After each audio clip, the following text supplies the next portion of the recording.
قانون ختم نبوت اور عوامی اشتعال۔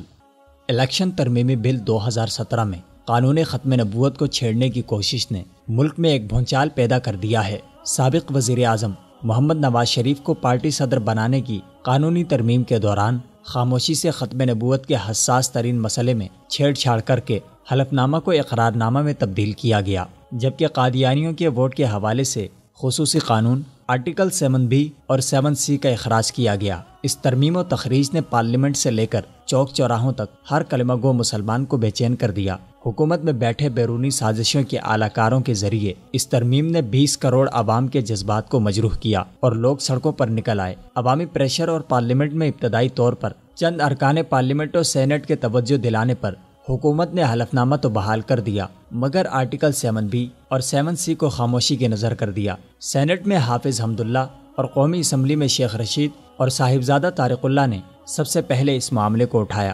پارلیمنٹیرینز کے متحرک ہونے اور عوامی شدید اشتعال کے پیش نظر فقط حلف نامہ بحال کر کے بات ٹالنے کی کوشش کی گئی۔ ساتھ ہی اس میں ترمیم کی تحقیقات کرنے والی کمیٹی، جس کی سربراہی مسلم لیگ نون سے تعلق رکھنے والے راجہ ظفر الحق کر رہے تھے، نے ایک رپورٹ مرتب کی جس میں وزیر قانون زاہد حامد اور ان کے رفقائے کار کو ذمہ دار ٹھہرایا گیا، مگر اس رپورٹ کو حکومت نے شائع کرنے سے منع کیا۔ اس رپورٹ کے بعد مذہبی جماعتوں کی جانب سے احتجاج کا سلسلہ شروع ہوا اور 6 نومبر 2017 کو تحریک لبیک پاکستان نے لاہور سے ایک بڑے لانگ مارچ کا آغاز کیا۔ یہ لانگ مارچ 2 دن بعد اسلام آباد پہنچا اور یہاں جڑواں شہروں کے سنگم فیض آباد انٹرچینج پر پڑاؤ ڈالا۔ تحریک لبیک یا رسول اللہ کے ذمہ داران اور سربراہ علامہ خادم حسین رضوی نے لاہور سے روانہ ہونے سے پہلے ہی وزیر قانون کے استعفیٰ کا مطالبہ کیا تھا، مگر لانگ مارچ کے اسلام آباد پہنچنے تک حکومت نے کوئی اقدام نہ کیا۔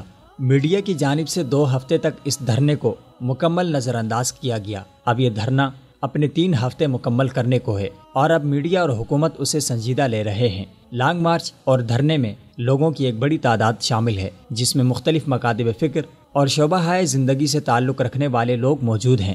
ظاہر ہے یہ معاملہ پوری قوم اور امت مسلمہ کا بنیادی عقیدہ ہے۔ اس مسئلے پر پوری قوم متفق اور متحد ہے۔ تحریک لبیک یا رسول اللہ کے سربراہ علامہ خادم حسین رضوی نے وصال اردو کے نمائندے سے خصوصی گفتگو میں کہا کہ وہ کسی بھی صورت وزیر قانون کے استعفیٰ لیے بغیر نہیں جائیں گے۔ وزیر قانون استعفیٰ دے یا پھر وہ ذمہ دار نہیں تو اس میں ذمہ دار لوگوں کا تعین کیا جائے تو ہم ان کے خلاف قانونی کارروائی کے لیے حکومت سے مطالبہ کریں۔ علامہ خادم حسین رضوی اور تحریک کی مذاکراتی ٹیم نے مذاکرات کے لیے پہلی شرط ہی وزیر قانون کا استعفیٰ رکھا ہے اور حکومتی اندرونی ذرائع کے مطابق زاہد حامد استعفیٰ کے لیے تیار بھی ہے، مگر حکومت استعفیٰ کی رائے کو تسلیم نہیں کر رہی کیونکہ اس سے باقی تمام شریک کار لوگوں کے چہرے بے نقاب ہوں گے۔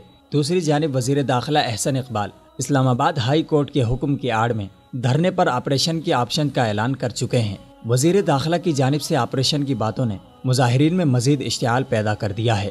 20 نومبر کو حکومت اور مظاہرین کے درمیان ثالثی کا کردار ادا کرنے والی مذاکراتی ٹیم میں مذاکرات سے قبل استعفیٰ پر ڈیڈ لاک برقرار رہا۔ حکومت کو مظاہرین پر تشدد یا کوئی خون خرابے والا راستہ استعمال کرنے کی بجائے ہٹ دھرمی چھوڑ کر مطالبات تسلیم کرنے چاہیے، کیونکہ یہ مطالبہ پوری قوم کا ہے۔